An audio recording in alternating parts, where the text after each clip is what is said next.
We are now moving on to our final session of the day, which will tackle the topic of responsible AI. In particular, how responsible, human-centric AI isn't a trade-off, but a competitive edge that can deliver real business value. Joining us to explore the topic is Dr. Rumman Chowdhury, a responsible AI pioneer with an impressive track record. Rumman was the first person to be appointed the United States Science Envoy for Artificial Intelligence by the Department of State. She's been named one of Time magazine's 100 in AI and Forbes 5 who are shaping AI. Rumman currently leads Humane Intelligence, a tech non-profit pioneering generative AI evaluation methods. Today, she'll be sharing inspiration and practical guidance for business leaders looking to embed transparency, accountability, and integrity into their AI strategies. Not as a trade-off to innovation, but as its most powerful multiplier. Rumman, over to you. Thank you so much. And it's a pleasure to be speaking with you all today. Humane Intelligence is building the infrastructure for test and evaluation, but the question to ask yourselves is, why? We've heard such amazing things about the potential for generative AI, for AI agents and more, and it seems like they're better, smarter, faster, and they can do everything we can do, can't they? Well, I'm going to pose a question for you. What makes these cars so powerful and so able to move as quickly as they do, sometimes hundreds of miles an hour? It's brakes. Brakes actually help you drive faster, and that's how I want you to think about responsible AI.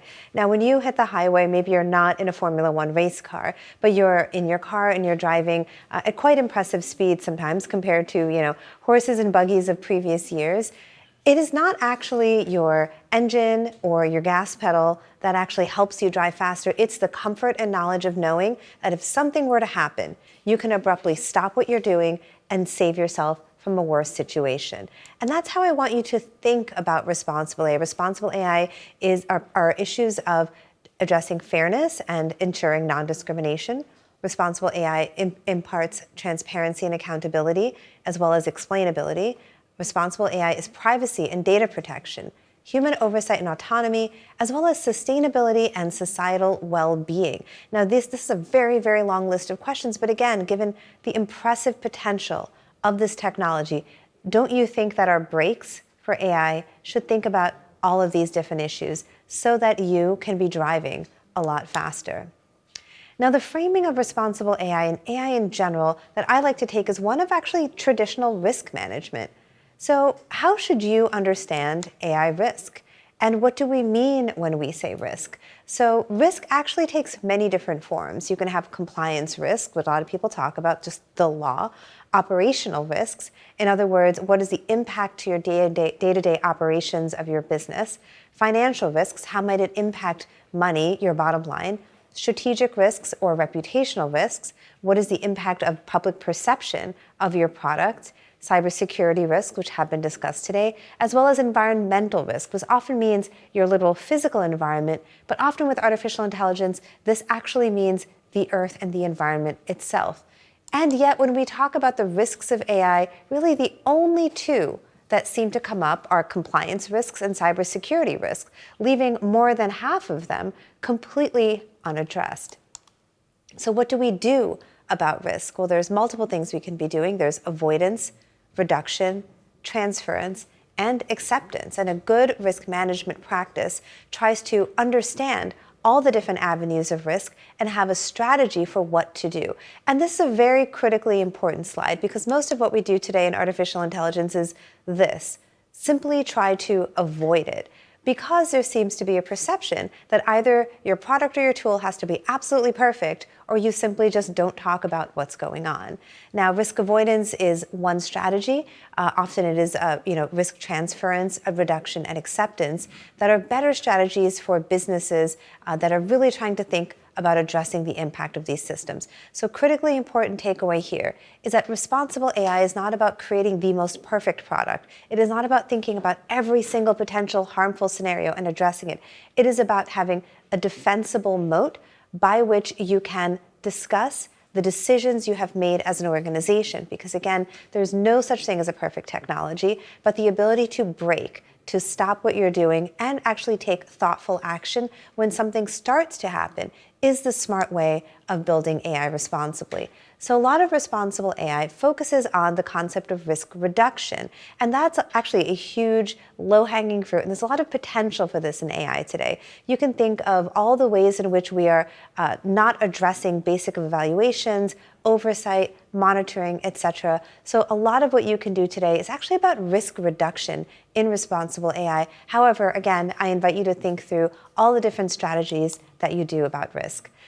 So responsible AI helps you address AI risk more holistically. But what does that mean? So the first step is actually talking about digital literacy. Now, there was a couple of conversations today on a few of the panels, discussions about different kinds of literacy in AI, or what does it mean to be AI literate. Kyndryl, for example, has launched AI literacy programs. So there are 3 types of risk that come from this really great book called Multiliteracies for a Digital Age. The reason I love talking about this book is that it wasn't about artificial intelligence, Gen AI, it wasn't even about machine learning. It wasn't even about big data. It was actually just about the internet and computers. And Stuart Selber was using this to talk to English majors and writing majors about how they should think about computers. Now, these types of literacy still hold today. And the relevance of literacy and what you can do with it and being AI literate is a function of what your role is vis-a-vis the technology. What does that mean? So what it doesn't mean is that everybody sits in front of a computer and learns how to program AI, because that is actually not a good use of everyone's time. And it's not because we're all not going to be AI programmers.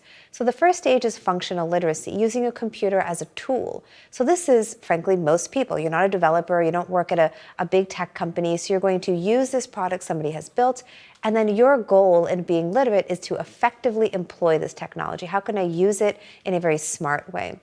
Well, if you are an individual who has some sort of management function, is able to make business decisions either with artificial intelligence or to build artificial intelligence, then you are a questioner of the technology and need to build informed critique. So you have to be able to ask smart questions in order to think about all of the ways in which this AI could be deployed or deployed incorrectly.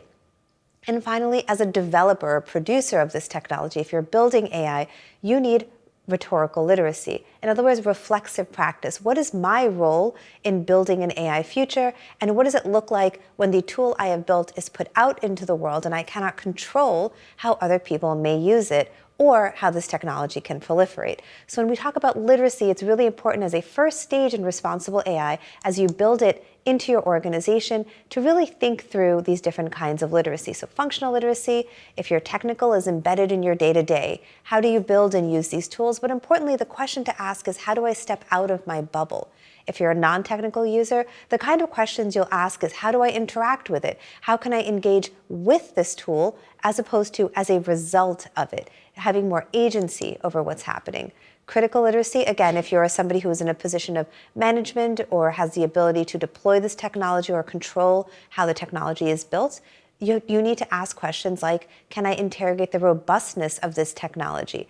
Can I understand reasonably where problems may arise? If you're non-technical, you would ask, how can I challenge the system? Who do I report any issues to? And how would I even know if something went wrong?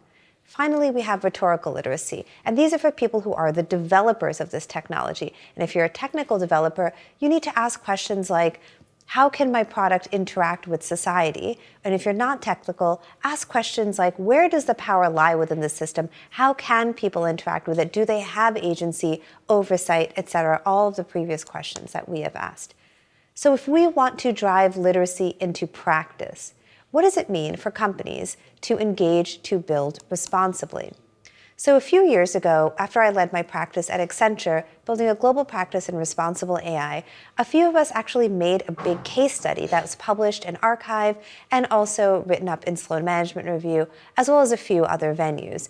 And what we did was a survey of 20 to 30 individuals driving ethical AI efforts within a wide range of companies in a wide range of practices and groups and organizations. And these individuals range from engineers to lawyers to project managers, leadership and entry-level people, and more. And here's what we learned. These are the top things that every organization needs to do to institute responsible AI. First is a tone from the top. How does leadership communicate about responsible AI? And fortunately, I'm glad to see that most organizations have some sort of rules about how to use AI, maybe even a charter or a mandate or principles of responsible AI. And these principles are actually fairly easy to write in that if your organization has a mission statement, think about how your mission statement can or cannot be deployed with the use of AI systems. So how might AI harm, hinder, or help your mission statement as you have expressed it for your organization writ large? The second is how we measure success. And this is one of the most important, if not the most important, thing to build when you are making a responsible AI practice. Most models, technical deployments of AI systems, are simply measured on basic metrics of model performance, how well it quote-unquote achieves a particular task. But measuring success is more than just saying how many boxes are ticked. You have to actually be monitoring things like improvements in quality, things like not just productivity, but also well-being and how individuals feel when they're interacting with the technology. And measuring success is more than just measuring success of a technology. How can you measure success of individuals with their contribution to responsible use? Now, in this hectic pace of how AI and products are being rolled out today, often we don't have time to sit and breathe and really think about what we're building. And the same holds for product developers, engineers, data scientists, and more. The people who have their hands in the data that are building your AI systems are the ones who least often have the ability to raise a red flag if they see something is wrong. And that's simply because a lot of people are incentivized by how quickly a product is rolled out. And there's nothing wrong with that, but that doesn't necessarily incentivize responsible behavior. So building in performance metrics around responsible use, around advocacy of responsible use, is key to actually enabling responsible AI to happen in practice. The third is safe channels to resolve tensions. So most of the time, individuals who are whistleblowers in organizations, if you read their stories, they're not actually adversarial. They didn't start off as adversarial to the organization. If anything, they were all in. They really believed in the product, the mission, the team. And they were frustrated when they felt that they had found an issue that the company seemed to ignore, and they did not have safe channels to resolve these tensions. Now, thinking through how this may happen in an organization can take many different paths. One popular way to do it that I'm actually not a fan of is holding town halls. So town halls are public meetings of your entire organization where people can presumably raise these questions, but that is not a safe channel for most individuals, and instead I recommend creating internal channels of individual that are independent where these people can remain anonymous. So I'll also say when you're building a responsible AI practice, don't forget about the value of external pressure. So you may have an internal team advocating for responsible use, but remember that there is an entire ecosystem of individuals, civil society organizations, nonprofits like mine, and experts, academics, and more who are building responsible AI, are independent, and actually are quite authoritative in the field.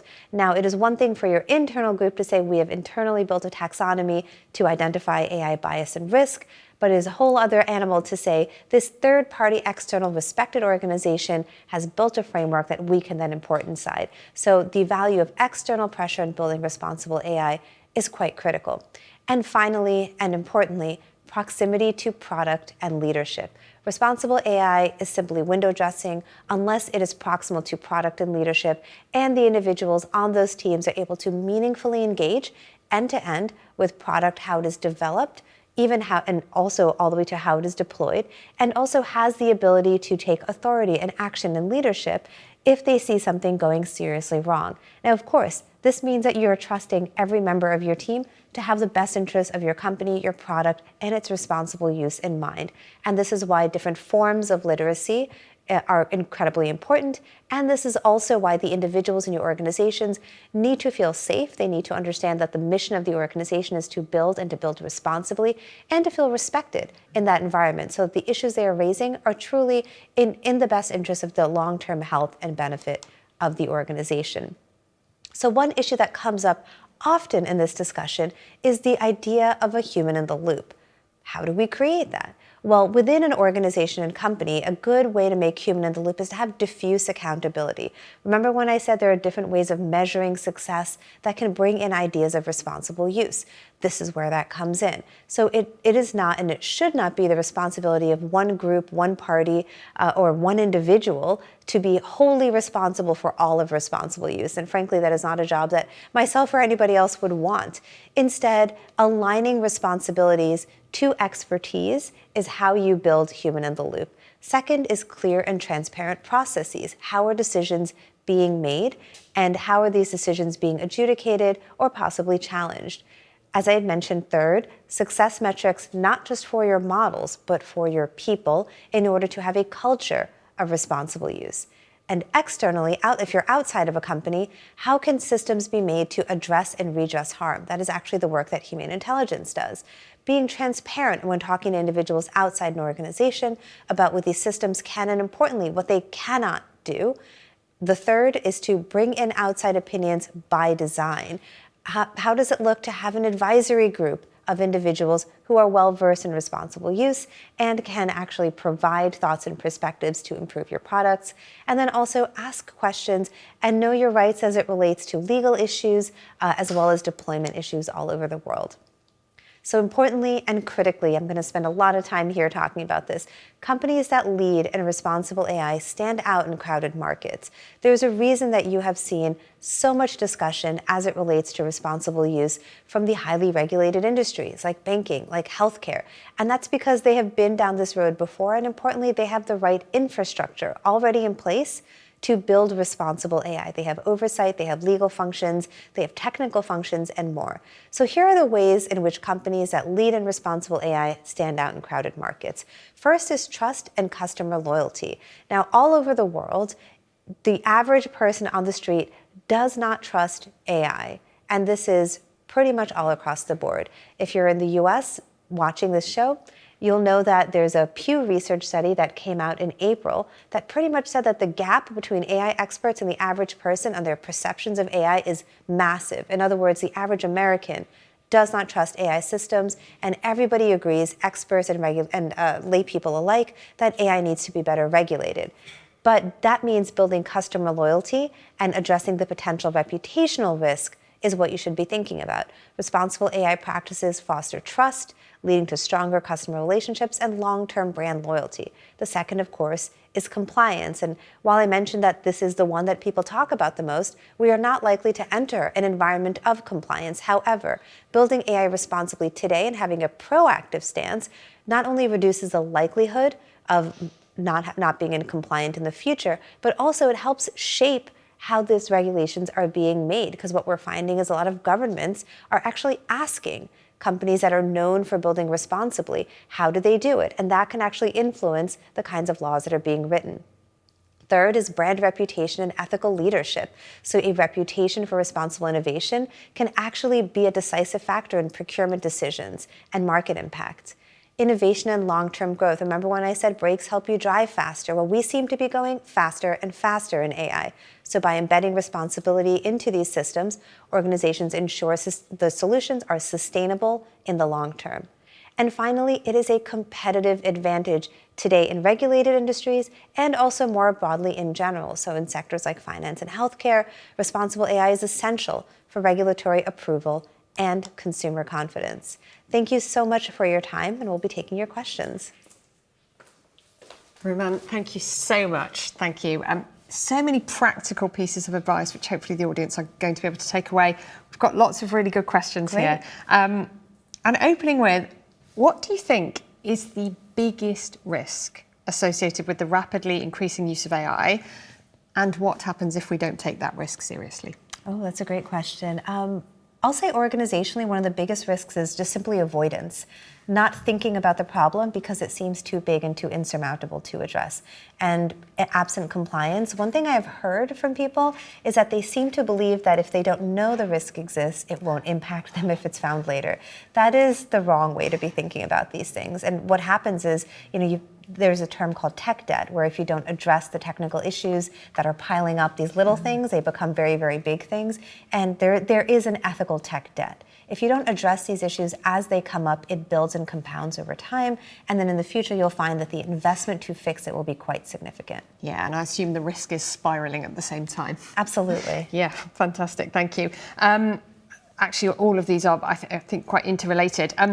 What role in AI risk, ethics and governance will be most essential in the coming years, and what skills or credentials are going to be needed? Another great question. So I had mentioned diffuse accountability, and that remains true. And when I say diffuse, I mean technical functions, legal functions, risk and compliance, product. Everyone needs to be well versed in what responsible AI means for their vertical, for what they do. And the ways to upskill, as I mentioned, there are these 3 types of literacy. I think understanding whether or not your role is this reflexive practice, critical literacy, or literacy in just deployment and how to use it is really important.